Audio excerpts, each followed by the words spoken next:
అందరికీ నమస్కారం అండి. ఈరోజు మన వీడియోలో మార్గశిర మాసంలో వచ్చే గురువార వ్రతం రోజు పూజ అయిపోయిన తర్వాత మనము గురువార వ్రత కథ అయితే తప్పనిసరిగా చదువుకోవాలి. మనం వరలక్ష్మి వ్రతం రోజు ఎలా అయితే కథ చదువుకుంటామో మార్గశిర మాసంలో గురువార వ్రతం చేసినట్లయితే ఆ రోజు కూడా మనము చేతిలోకి అక్షంతలను తీసుకొని ఈ కథ చదువుకొని కథ పూర్తయిపోయిన తర్వాత మనము అమ్మవారికి అయితే సమర్పించుకోవాలి. మరి ఈ వీడియోలో మనం కథనైతే తెలుసుకుందాము. కథని విన్నా చదివినా ఒకే రకమైన ఫలితం అయితే లభిస్తుంది. చదవడం రాని వాళ్ళైతే విన్నా సరిపోతుంది, చదవడం వచ్చిన వాళ్ళైతే చదువుకోవచ్చు. పూర్వం కళింగ దేశమందు ఒక బ్రాహ్మణుడు కలడు. అతనికి సుశీల అనే ఒక కూతురు ఉంది. ఆమెకు చిన్నతనమున తల్లి చనిపోయేందున సవతి తల్లి పిల్లను ఎత్తుకొమ్మని చెప్పుచూ కొంచెం బెల్లం ఇచ్చేది. సుశీల సవతీ పిల్లలని ఆడిస్తూ ఇంటి వద్దే సవతీ తల్లి మార్గశిర లక్ష్మీ పూజ చేయుట చూసి ఆమె కూడా మట్టితో మహాలక్ష్మి చేసి జిల్లేడు పూలతోనూ ఆకులతోనూ పూజ చేసి ఆడుకోమని ఇచ్చిన బెల్లం నైవేద్యం పెట్టి అలా ఆడుకునేది సుశీల. ఇలా కొన్నాళ్లకు సుశీలకు వివాహం అయింది. అత్తవారింటికి పోవుచూ తాను తయారు చేసుకున్న లక్ష్మీదేవి మట్టి బొమ్మను తీసుకువెళ్ళింది. ఇలా వెళ్ళిన వెంటనే కన్నవారు నిరుపేదలు అయ్యారు. సుశీల అత్తవారింట్లో మహా ఐశ్వర్యమైతే అనుభవిస్తున్నారు. పుట్టింటి వారు కటిక దరిద్రులు అయిన సంగతి తెలుసుకొని సుశీల చాలా బాధపడుతుంది. తల్లి దారిద్రమును భరించలేక కొడుకును పిలిచి, నాయన నీ అక్క ఇంటికి వెళ్ళి ఏమైనా డబ్బు తీసుకురమ్మని చెప్పి సుశీల తల్లి పంపించింది. సుశీల ఇంటికి వెళ్ళిన తమ్ముడు వారి దారిద్రం గురించి చెప్పాడు.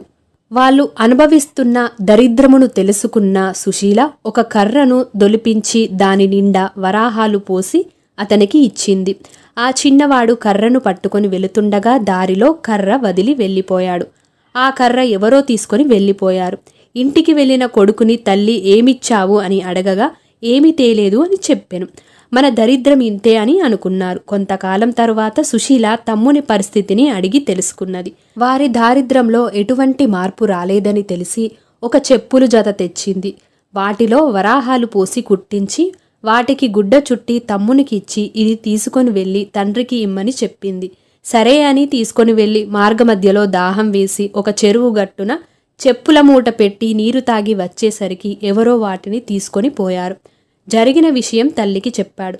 తల్లి జరిగిన దానికి బాధపడి మన దరిద్రం ఇలాగెందుకు ప్రాప్తించిందో అనుకుంది.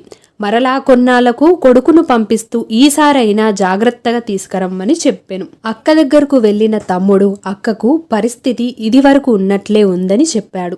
అప్పుడు సుశీల ఒక గుమ్మడి పండు తెప్పించి తొలచి దాని నిండా వరాహాలు నింపి ఆ పండు అమ్మకిమ్మని చెప్పింది. సరే అని తీసుకువస్తుండగా సాయం సమయంలో ఒక చెరువు వద్దకు వచ్చి దానిని గట్టుమీద ఉంచి సాయ సంధ్యా వందనం చేస్తూ ఉన్నాడు.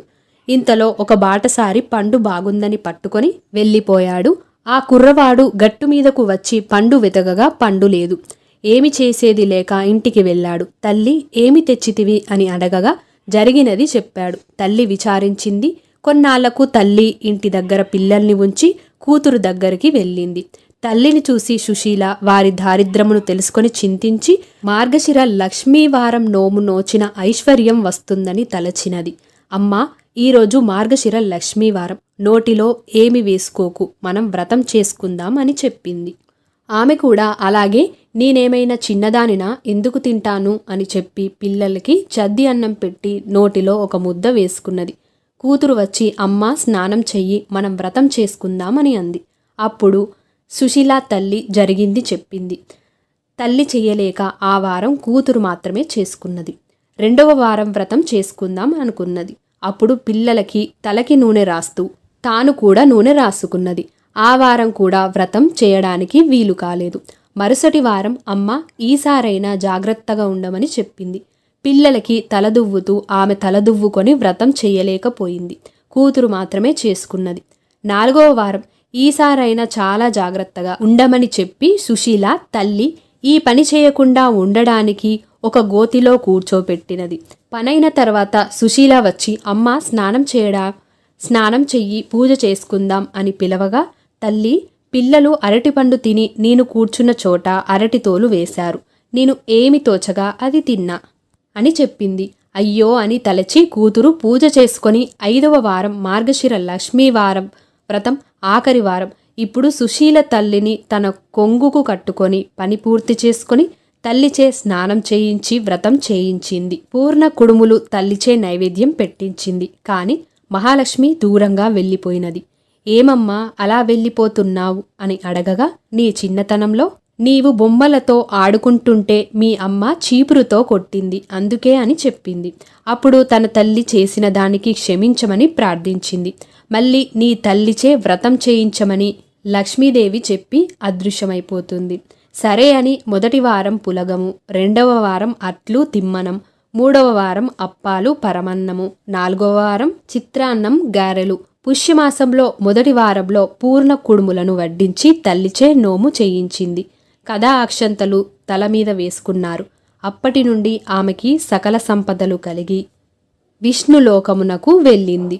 ఇంకా అప్పటి నుండి మార్గశిర గురువారాలు ఈ లక్ష్మీ వ్రతాన్ని చేసుకున్నట్లయితే ఎవరింట్లో దరిద్రమున్నా కూడా తొలగి ఇంట్లో ఆర్థిక సమస్యలన్నీ కూడా తొలగిపోయి ఐశ్వర్యమైతే సిద్ధిస్తుంది.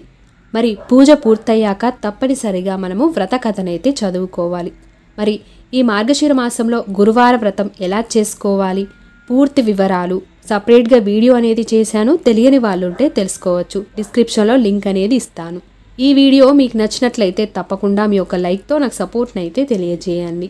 అలాగే పండుగలను గురించి, పంచాంగం గురించి ముందే తెలుసుకోవాలని అనుకుంటే మన ఛానల్ని సబ్స్క్రైబ్ చేసుకొని పక్కన ఉన్న బెల్ ఐకాన్ని క్లిక్ చేసి ఆల్ అనే ఆప్షన్ని క్లిక్ చేయడం వలన నేను ఏ వీడియో పెట్టినా మీకు నోటిఫికేషన్ రూపంలో అయితే వస్తుంది. ధన్యవాదములు.